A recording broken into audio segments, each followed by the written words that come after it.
प्रिय विद्यार्थियों, online class में आपका स्वागत है। हम आरबीएसई बोर्ड 6th क्लास का अध्ययन कर रहे थे। हमने प्रथम अध्याय अपना पूर्ण कर लिया था। आज है दूसरा अध्याय। दूसरा अध्याय है बचपन। बचपन एक कहानी है। कृष्णा सोबती। कृष्णा सोबती के जीवन में जो कुछ घटित हुआ था उन्होंने लिखा है एक कहानी के माध्यम से। उसका अध्ययन हम आज करेंगे कि किस तरह से कृष्णा सोबती का जन्म, जीवन था, कैसा जीवन था, किस तरह का उन्होंने जीवन जिया, किस तरह उस समय खुशियाँ थी, किस तरीके का रहन सहन था, किस तरीके का पहनावा था, उस सब का अध्ययन हम आज करेंगे। मैं तुम्हें अपने बचपन की ओर ले जाऊंगी। कृष्णा सोबती जी कहते हैं कि मैं तुम्हें अपने बचपन की बातें बता दूं। मैं तुमसे कुछ इतनी बड़ी हूँ कि तुम्हारी दादी भी हो सकती है। कृष्णा सोबती कहती है कि मैं तुमसे इतनी बड़ी हूँ कि तुम्हारी दादी भी हो सकती है, तुम्हारी नानी भी, और बड़ी बुआ भी, बड़ी मौसी भी। परिवार में मुझे सभी लोग जीजी कहकर ही पुकारते हैं। कृष्णा सोबती को परिवार में सभी लोग किस नाम से पुकारते थे? जीजी के नाम से। हाँ, मैं इन दिनों कुछ बड़ा यानी उम्र में सियाना महसूस करने लगी। सियाना, समझदार। शायद इसलिए कि पिछली शताब्दी में पैदा हुई थी। मेरे पहनने ओढ़ने में भी काफ़ी बदलाव आए हैं। पहले मैं रंग बिरंगे कपड़े पहनती रही। ये तो होता ही है, बचपन में अक्सर बच्चे होते हैं वो रंग बिरंगे कपड़े पहनते हैं। उसके बाद समय ढलता है, उम्र ढलती है, त्यों त्यों उनका रहने, खाने, पीने, पहनने, ओढ़ने का अंदाज बदल जाता है। उसी तरह कृष्णा सोबती भी बचपन में रंग बिरंगे कपड़े पहनती थी। नीला, जामुनी, ग्रे, काला, चॉकलेटी, इस प्रकार के कपड़े पहनती थी। अब मन कुछ ऐसा करता है कि सफ़ेद पहनो। गहरे नहीं, हल्के रंग। मैंने पिछले दशकों में तरह तरह की पोशाकें पहनी। पिछले जो 10 साल हैं, पीछे के जो दशक हैं, 10 सालों का समूह को दशक कहते हैं। पहले फ्रॉक पहनती थी, फिर निकरवकर पहनती थी, स्कर्ट पहनती थी, लहंगे पहनती थी, गरारे, और अब चूड़ीदार घेरदार कुर्ते पहनती है। बचपन के कुछ फ्रॉक तो मुझे अब तक याद है, क्यों ना हो। बचपन में जो पहना जाता है, जो खाया जाता है, जो ओढ़ा जाता है, जिस प्रकार का जीवन जिया जाता है, वो याद रहता ही है। तो कृष्णा सोबती को भी बचपन के कुछ फ्रॉक याद थे। उन फ्रॉकों में से थे हल्की नीली और पीली डालियों वाला फ्रॉक, गोल कॉलर और बाजू पर भी गोल कप, एक हल्की गुलाबी रंग का बारीक चुनौटा वाला घेरदार फ्रॉक। ये कृष्णा सोबती को याद है कि वो बचपन में पहनती थी। नीचे गुलाबी रंग की फ्रील पहनती थी। उन दिनों फ्रॉक के ऊपर की जेब में रुमाल और बालों में रंग बिरंगे रिबन का चलन था। रिबन होते थे, कपड़े के सिले जाते थे, लाल, पीले, हरे, गुलाबी, इस प्रकार के रंग बिरंगे रिबन होते। लेमन कलर का बड़े प्लेटों वाला गर्म फ्रॉक जिसके नीचे फर टंकी थी। 2 टूनिक भी याद है, एक चॉकलेट रंग का और अंदर की कोटी प्याजी, दूसरा ग्रे और उसके साथ सफ़ेद कोटी। मुझे अपने मोजे और स्टॉकिंग भी याद है। बचपन में हमें अपने मोजे खुद धोने पड़ते थे। वो भी हफ्ते में रविवार के दिन उनको धोने पड़ते थे। वह नौकर या नौकरानी को नहीं दिए जा सकते थे, इसकी सख्त मनाही थी। बच्चे इतवार की सुबह इसी में लगाते, धो लेने के बाद अपने अपने जूते पॉलिश करके चमकाते। जब जूते कपड़े या ब्रश से रगड़ते तो पॉलिश की चमक बनने लगती। जूतों को कपड़े या पॉलिश से रगड़ते तो पॉलिश की चमक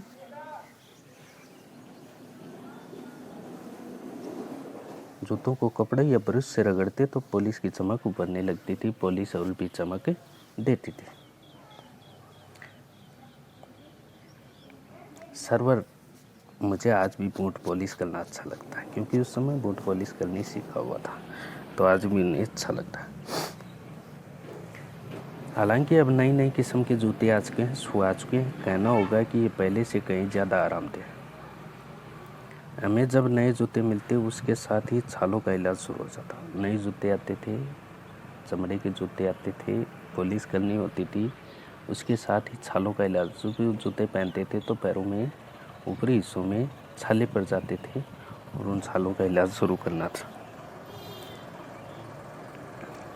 जब कभी लंबी सैर पर निकलते अपने पास रुई ज़रूर रखते। जूता लगा कहीं से भी दर्द होने लगता था, फफोला वगैरह आ जाता था, तो रुई रखते थे और रुई मोजे के अंदर डाल लेते थे। रुई मोजे के अंदर। हाँ, हमारे तुम्हारे बचपन में तो बहुत फर्क हो चुका है। हर शनिचर को हमें ऑलिव ऑयल या कैस्टर ऑयल पीना पड़ता, जो सर्दी जुकाम खांसी से बचाए रखता था। इस प्रकार का ऑयल होता था, ऑलिव ऑयल। वह हर शनिवार को उन्हें पीना पड़ता था। ये एक मुश्किल काम था। शनिचर को सुबह से ही नाक में इसकी गंध आने लगती। छोटे शीशे के गिलास जिन पर ठीक खुराक के लिए निशान पड़े रहते, उन्हें देखते ही मितली होने लगती। छोटे शीशे के गिलास थे जिस पर खुराक की इतना देना है, इतना पीना है, उसको देखते ही मितली के अर्थ होता है उल्टी के होने लगती। मुझे आज भी लगता है कि अगर हम न भी पीते वह शनिवारी दवा तो कुछ ज़्यादा बिगड़ने वाला नहीं, से ठीक ही रहती। तुम्हें बताऊंगी कि हमारे समय और तुम्हारे समय में कितनी दूरी हो चुकी है। यहाँ तक कि बचपन की दिलचस्पियाँ भी बदल गई हैं। बचपन में जो दिलचस्पियाँ थी, जिनमें दिल मन लगता था, वो भी बदल गई। हमारे समय और तुम्हारे समय में काफ़ी दूरी हो गई है। आधुनिक युग है, आज का युग विज्ञान का युग है। कंप्यूटर है, मोबाइल है, अनेक प्रकार के साधन हैं घर में खेलने कूदने के लिए। लेकिन उस समय बच्चे एक जगह खेलते थे, प्रेम भाईचारा था, ज़्यादा था उस समय। और आज के समय में काफ़ी दूरियां हो गई हैं, काफ़ी दिलचस्पियां बदल गई हैं। याद रहे उन दिनों कुछ घरों में ग्रामोफोन थे, यानी कि जो टेलीफोन होते थे वो थे कुछ घरों में, हर घर में नहीं थे, कुछ घरों में। आज के दिन तो हर घर में मोबाइल है, सब कुछ है, लेकिन उस समय नहीं थे। रेडियो और टेलीविज़न तो थे ही नहीं। हमारे बचपन की कुल्फी आइसक्रीम हो गई है। कचौड़ी समोसा पेटीज में बदल गए। शहतूत और फालसे और खसखस के शरबत कोक पैक्स में। उन दिनों कोक नहीं, लेमनेड विमटो मिलती थी। कोक नहीं मिलती थी, लेमनेड विमटो जो पेय पदार्थ है वो मिलती थी। शिमला और नई दिल्ली में बड़े हुए बच्चों को वेंगर्स और डेविको रेस तरह की चॉकलेट और पेस्ट्री मज़ा देने वाली होती। हम भाई बहनों की ड्यूटी लगती शिमला मॉल से ब्राउन ब्रेड लाने की। हम सभी भाई बहनों की ड्यूटी लगती कि शिमला मॉल से ब्राउन ब्रेड लेके आओ। हमारा घर मॉल से ज़्यादा दूर नहीं था। मॉल जहाँ पर सभी प्रकार की वस्तुएं मिलती हैं खाने पीने की, वो मॉल कहते हैं। एक छोटी सी चटाई और गिरजा मैदान पहुँच जाते हैं, वहाँ से एक उतराई उतरते हैं और मॉल पर कॉन्फेक्शनरी काउंटर पर तरह तरह की पेस्ट्री और चॉकलेट की खुशबू मन भावनी, मन को अच्छी लगने वाली थी। उस मॉल के काउंटर पर तरह तरह की पेस्ट्री चॉकलेट थी, जो उसकी खुशबू मन को अच्छी लगने वाली होती थी। हमें हफ्ते में एक बार चॉकलेट खरीदने की छूट थी। हफ्ते में एक ही बार चॉकलेट खरीद सकते थे। सबसे ज़्यादा मेरे इस पास चॉकलेट टॉफ़ी का स्टॉक रहता। मैं चॉकलेट लेकर खड़े खड़े कभी नहीं खाती, घर लौटकर साइड में रखती थी। साइड बोर्ड होता है। और रात के खाने के बाद बिस्तर में लेटकर मज़े ले लेकर खाती। और रात को खाने के बाद बिस्तर में लेती और उसको मज़े ले लेकर खा लेती, खड़े खड़े नहीं खाती थी।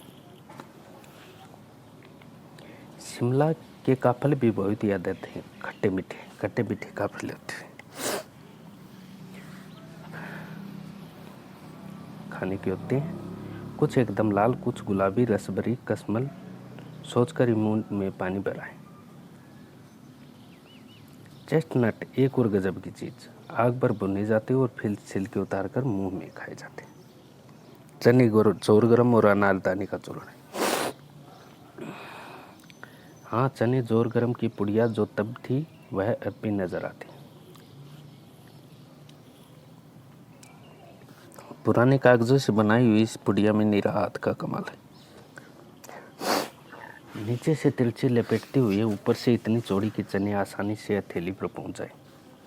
एक वक्त था जब फिल्म का गाना चना जोर गम बाबू में लाए मजेदार चना जोर गरम उन दिनों स्कूल के हर बच्चे को आता था।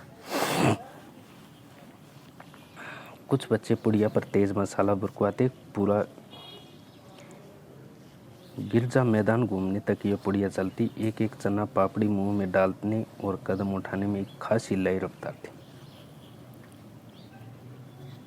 छुटपन में हमने शिमला रिज पर बहुत मजे किए हैं, घोड़ों की सवारी की है। शिमला के हर बच्चे को कभी न कभी यह मौका मिल ही जाता है।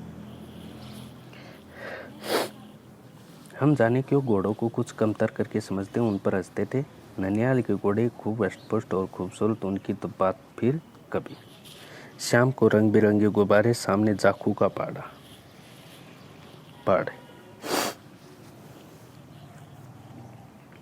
ऊंचा चर्च की घंटियां बजती तो दूर दूर तक उनकी गूंज फैल जाती।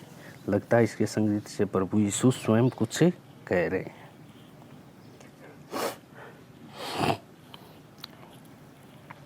सामने आकाश पर सूर्यास्त हो रहा है। गुलाबी सुनहरी धारियां नीले आसमान पर फैल रही हैं। दूर दूर फैले पहाड़ों के मुखड़े गहराने लगे और देखते देखते बत्तियां टिमटिमाने लगी। सूर्य अस्त हो रहा है।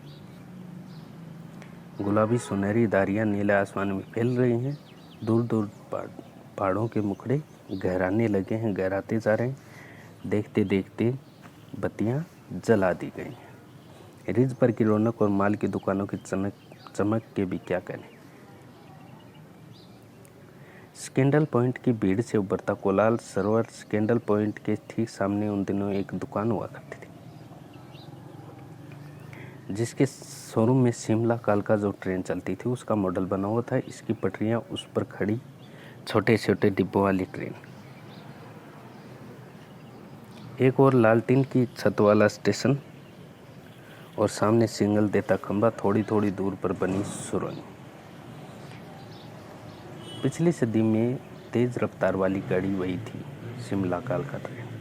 कभी कभी हवाई जहाज भी देखने को मिलते। दिल्ली में जब भी उनकी आवाज़ आती, बच्चे उन्हें देखने बाहर दौड़ते। दिखता एक भारी भरकम पक्षी उड़ा जा रहा है, पंख फैलाकर, ये देखो, और वह गायब। उसकी स्पीड ही इतनी तेज लगती। हाँ, गाड़ी के मॉडल वाली दुकान के साथ एक और ऐसी दुकान थी जो मुझे कभी नहीं भूलती। यह वह दुकान थी जहाँ मेरा पहला चश्मा बना था। वहाँ आंखों के डॉक्टर अंग्रेज थे। शुरू में कोई भी काम करेंगे तो हमें अटपटा लगेगा। तो इसी तरह कृष्णा सोबती को भी शुरू में पहले चश्मा लगाना अटपटा लगा। छोटे बड़े सभी, क्योंकि गली में जाती थी, मोहल्ले में जाती थी, तो छोटे बड़े सभी उसकी ओर देखते और कहते, आंखों में कुछ तकलीफ है, इस उम्र में न दूध पिया करो। मैं डॉक्टर साहब का कहना दोहरा देती कि कुछ देर पहनोगी तो इन्हें उतर जाएगी। वैसे डॉक्टर साहब ने पूरा आश्वासन दिया था, लेकिन चश्मा तो अब तक नहीं उतरा, नंबर बस कम ही उतरा।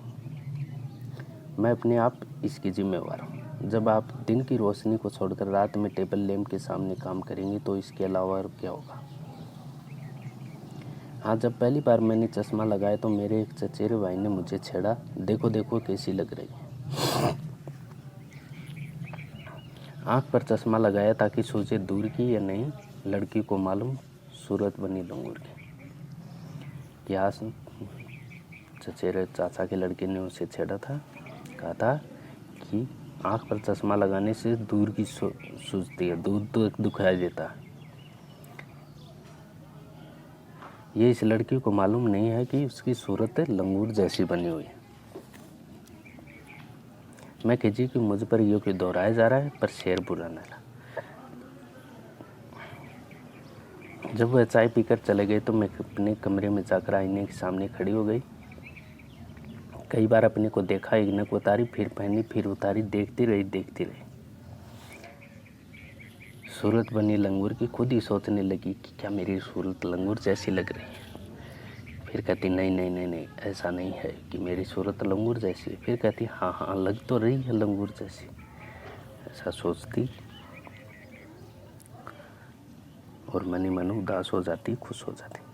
मैंने अपने छोटे भाई का टोपा उठाकर सिर पर रखा। कुछ अच्छा भी और मजा किया। तब की बात थी, अब तो चेहरे के साथ घुल मिल गया चश्मा। जब कभी उतरा हुआ तो चेहरा खाली खाली लगने लगा। याद आ गया वह टोपा, काली फ्रेम का चश्मा और लंगूर की सूरत। हाँ, इन दोनों शिमला में मैं सिर पर टोपी लगाना पसंद करता। मैंने कई रंगों की जमा कर ली हैं, कहाँ दुपट्टों का उड़ना, कहाँ सहल सुबेले सुबेते वाली हिमाचली टोपियाँ।